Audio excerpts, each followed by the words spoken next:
આ જે LM છે એને આવી રીતના સેટ કરવાનું. આ જે પ્લેટ હોલવાળી સાઈડ છે ને એ આગળ આવે ને એવી રીતે. પછી હવે જે એના લેગ્સ છે ને એ 1 2 3ના ઓર્ડરમાં છે, મતલબ પેલું વાળું 1 2 3 આ જે ઓર્ડર છે ને આ જ ઓર્ડર 1 2 અને 3. પછી LMમાંથી V આઉટમાં જાય છે તો આ 3માંથી પોઝિટિવ અને 2માંથી નેગેટિવ. તો અહીંયા એના થર્ડ લેગમાંથી આ વોલ્ટ મીટરનું પોઝિટિવ અને વચ્ચેના લેગ મતલબ કે વચ્ચેનો લેગ છે એ 2 છે ત્યાંથી આ વાળું નેગેટિવ જશે. બરાબર, એટલું થઈ ગયું. પછી વચ્ચેનો જે લૂપ છે ને એ કરીએ એટલે કે LMના 2માંથી કેપેસિટરના નેગેટિવમાં અને LMના 1માંથી કેપેસિટરના પોઝિટિવમાં.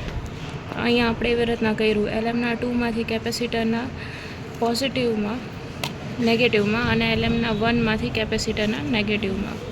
પછી હવે first loop V in add કરવાનું છે. તો V ઇનનો પોઝિટિવ કેપેસિટરના પોઝિટિવ હારે અને V ઇનનો નેગેટિવ કેપેસિટરના નેગેટિવ સાથે. તો જે આ બેટરી છે એ V ઇન છે એનો પોઝિટિવ કેપેસિટરના પોઝિટિવ હારે અને નેગેટિવ છે એ નેગેટિવ હારે. આમાં સ્ટ્રેટ લાઇન છે ને કેપેસિટરની પોઝિટિવ કહેવાય ને જે કર્વડ લાઇન છે ને એ નેગેટિવ કહેવાય.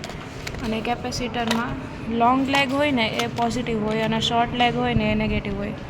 તો આ લોંગ લેગ પોઝિટિવ ને શોર્ટ લેગ નેગેટિવ. પછી રીડિંગ્સ લેવા માટે बोल 0.5 चेंज करके जो भी रीडिंग रहेगा वो नोट डाउन करना है. 10 तक लेनी है. स्टार्ट कर. हो गया ख़त्म. ये 10 तक लेनी है. ये नहीं लेना. नहीं, वोल्ट्स मेजर करना है. ओके. इनपुट वोल्टेज और आउटपुट वोल्टेज दोनों मेजर करना है. ये हुआ पार्ट 1 किसका, वोल्टेज रेगुलेशन का. ओके.